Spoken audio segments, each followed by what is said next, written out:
Ancestor Spirit.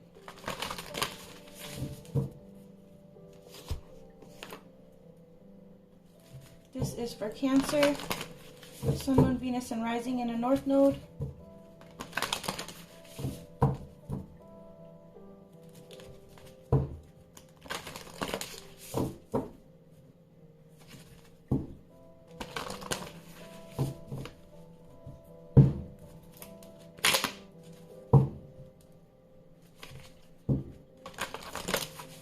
I've cleansed the space, meditated on the cards. Spirit, ancestors, what messages do you have for Cancer?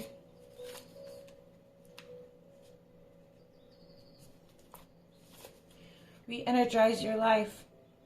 Clear, positive space, and harmony.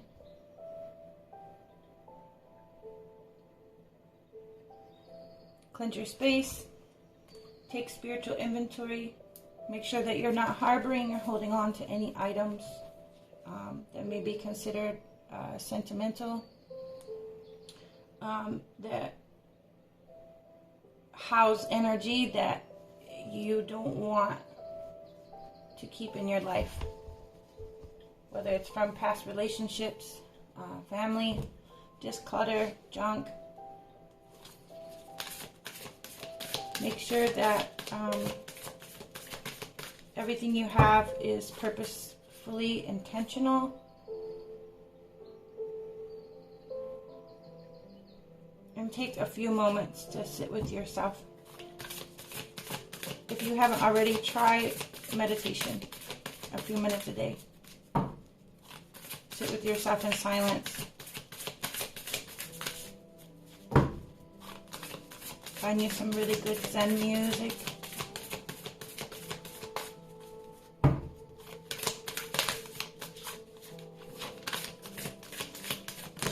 Cleanse your space. Oh. Shine brightly. Stand out. Be proud.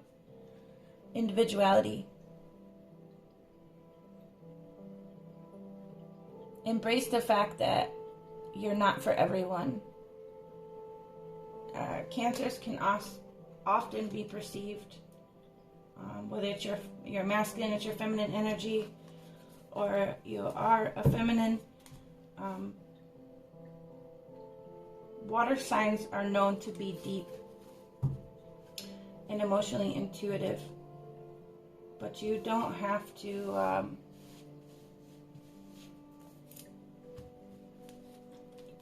be discreet about the depth of what you are.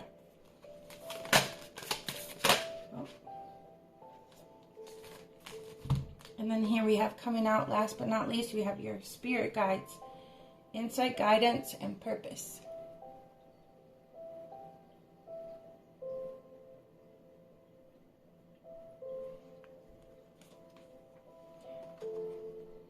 Your spirit guides are urging you to kind of take some time out to conduct like an inner quest via meditation, exercise, something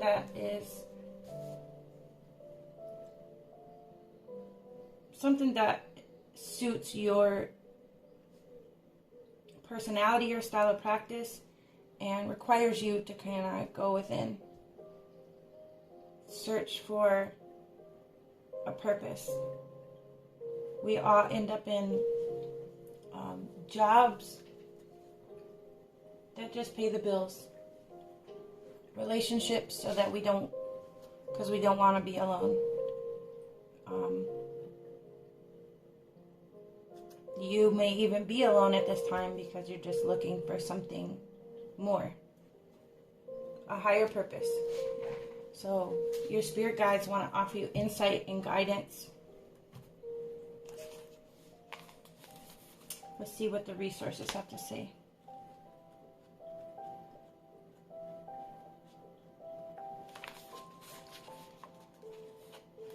I love this nature sounds? Is Zen music.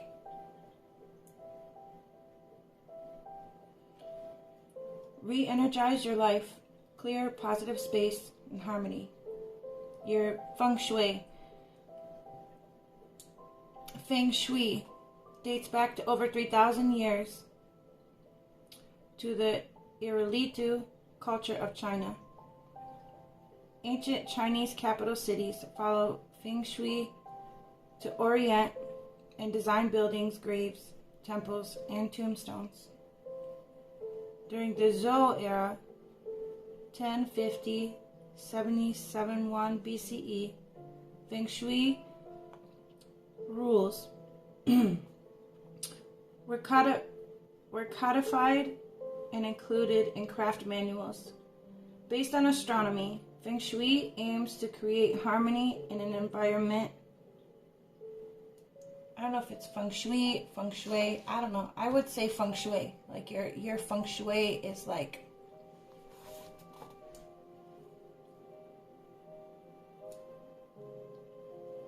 when we use words like energy and aura.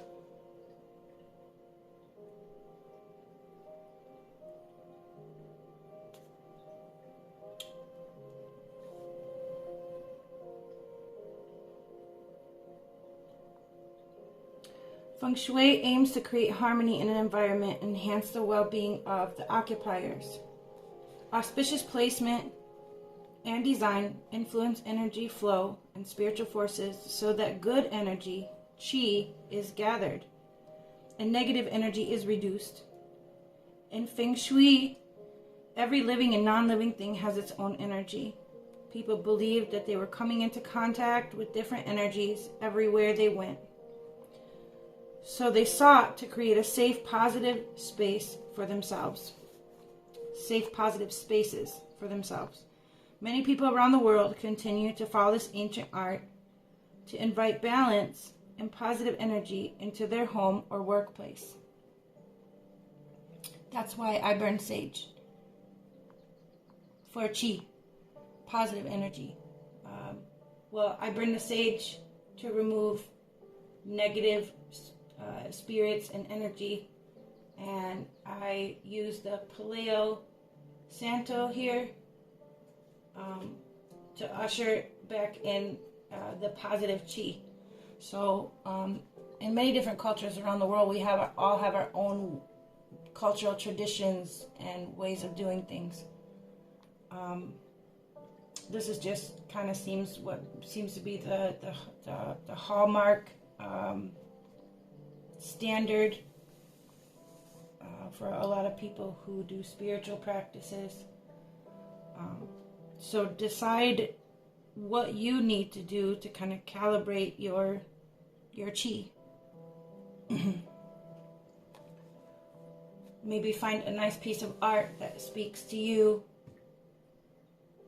like something you can hang on the wall, or like an ornament as a centerpiece for your table, something you can set on your counter.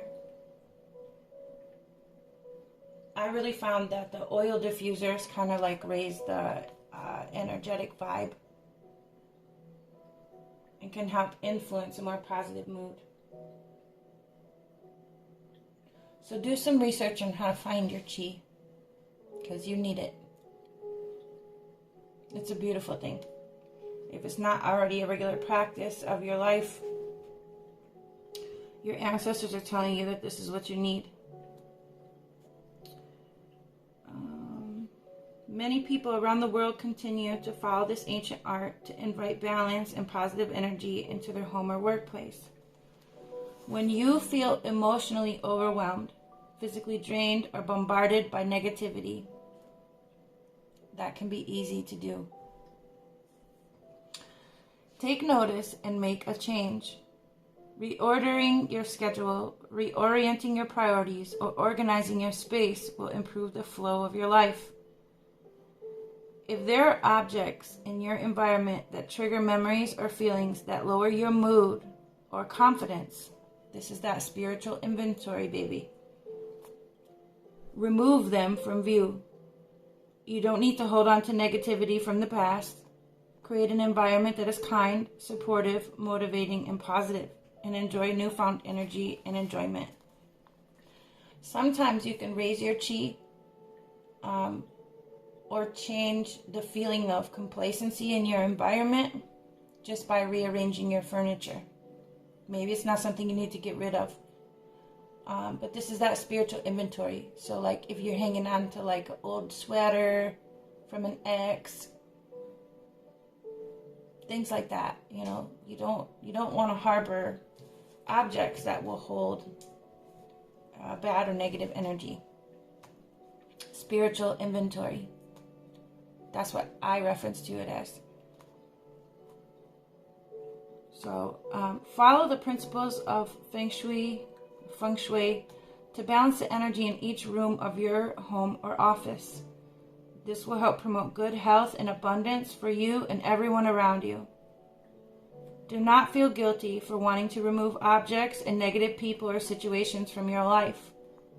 When you clear out the clutter, you make way for new energy and new opportunity.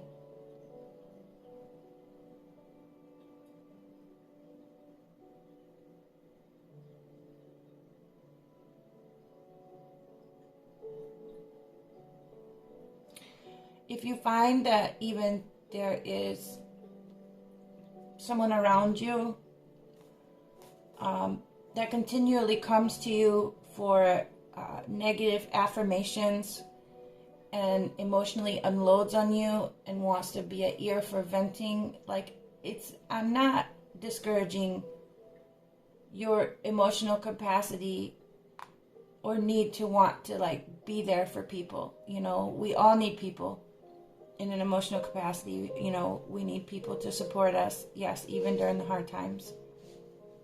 But make sure that what you're doing is helping and not just enabling, because if someone is coming to you and they're repeatedly complaining about their negative problems, these are negative situations, negative people, and they are trauma bonding with you over negative affirmations and aspects they don't like about their life.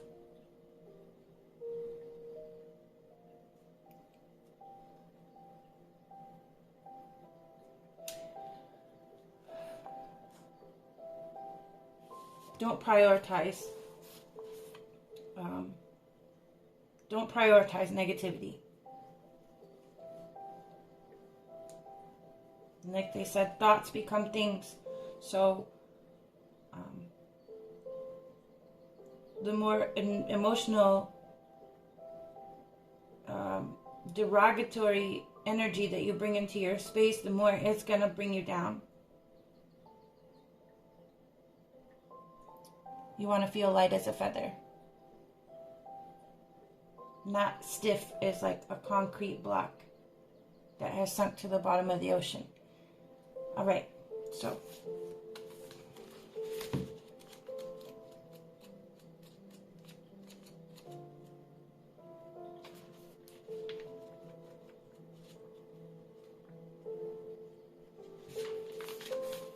shine brightly. Stand out, be proud, embrace your individuality. The Huli Wigmen have lived in the southern highlands of Papua New Guinea for the last few thousand years. Huli Wigmen are ferocious warriors who wear wild, elaborate wigs that are created from their own hair and beautiful colored feathers. Their extravagant appearance includes painted faces and ornate bone or bamboo nose piercings. At around 14, the boys go and live at wig school in all male groups without any contact with females. In wig school, the Huli boys learned about hunting, building, and the traditions of Huli Wigmen. They also learned to grow their hair and make their wigs. The wig making process is extremely important for the males in the Huli, as their individuality is expressed through their extravagant wigs and face paint. The Huli man must make all of his wigs before he marries. The young men also take part in ceremonial rituals, have magic spells put on them, and follow strict diets to help their hair grow. It's time, beautiful one, to light up and shine brightly. Like the Huli Wigman, be proud of who you are and what you stand for. During these trying times, you are much needed here on earth. It can be scary to shine brightly and to stand out and be different, but do not hide your light or dull yourself down. You are not alone in this. The universe is supporting you and helping you shine as brightly as you can so others can benefit from your positive energy. Try to show others the way towards their own positive life path. Be a candle or light in the darkness. Lead the way so others can see where they need to go to find their own light. We all have one.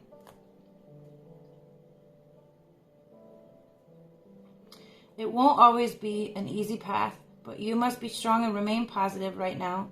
You no longer have to hide your gifts or who you are. Be proud of your unique spirit and shine as brightly as you can.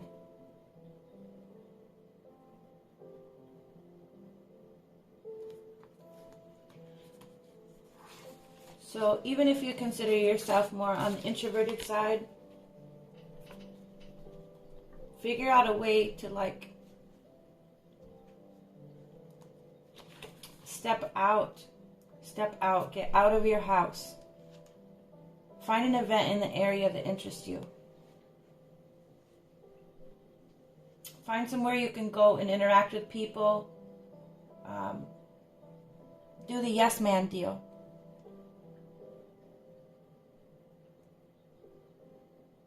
As long as it is not going to interrupt your feng shui or your feng shui.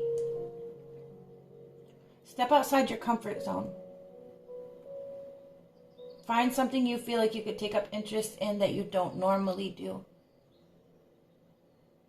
As you're developing your routine, make sure you leave a little bit of room for new activities. New activities.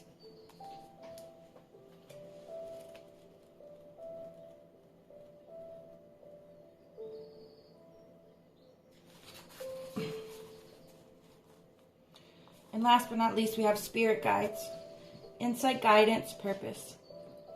The Lakota belong to the Great Sioux Nation, a group of tribes indigenous to North America. They practice the crying or quest for a vision.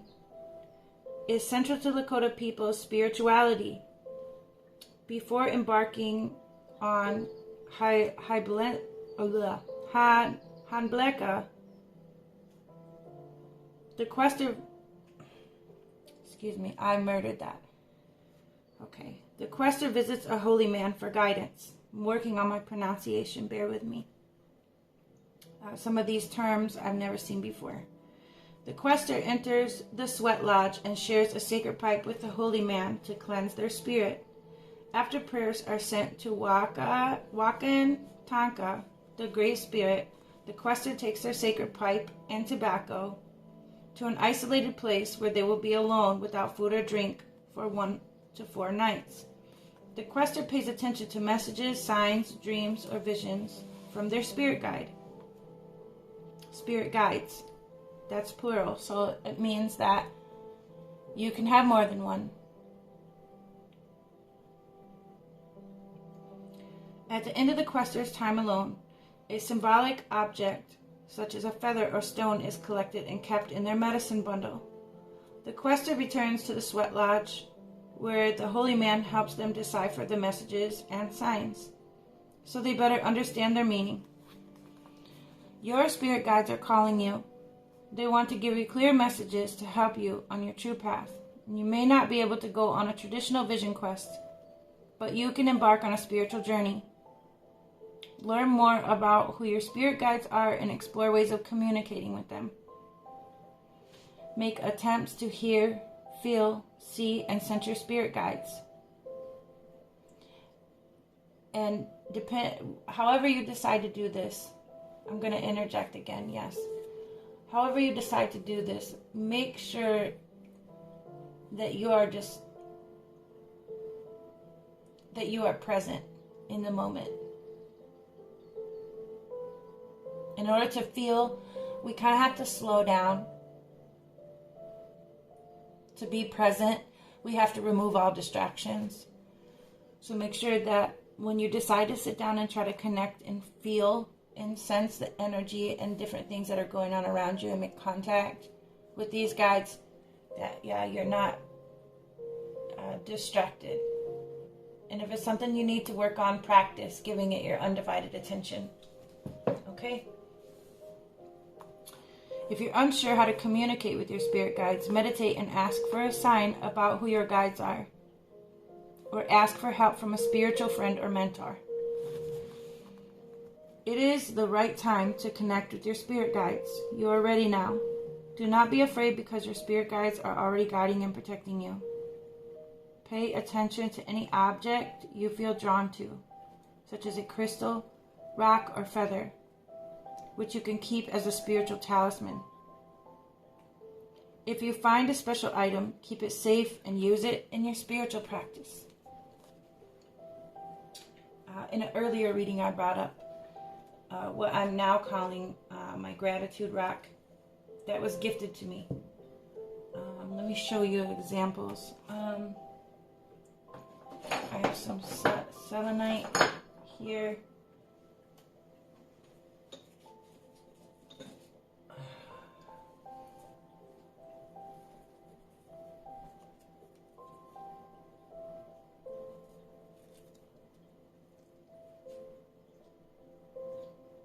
This feather, it was also gifted to me.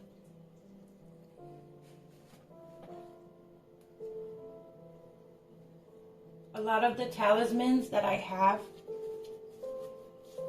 are things that were either gifted to me or I found along my journey in my path.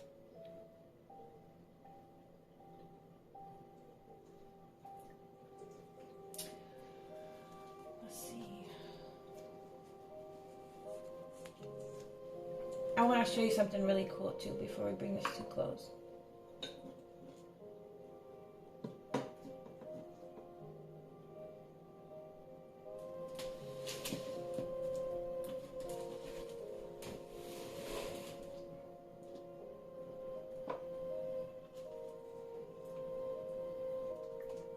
Speaking of feathers, it's a little tattered on the end. But this is like the third time that I found a blue jay feather in particular, laying at my feet. I found a white feather, like an all white feather, laying at my feet in my path when I was out here at work in the middle of the parking lot.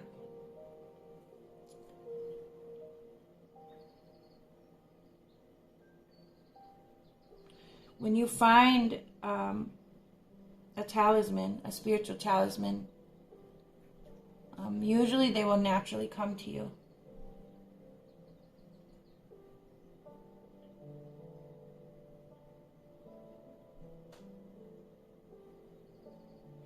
I appreciate you for joining me, and I'm going to go ahead and bring this reading to a close.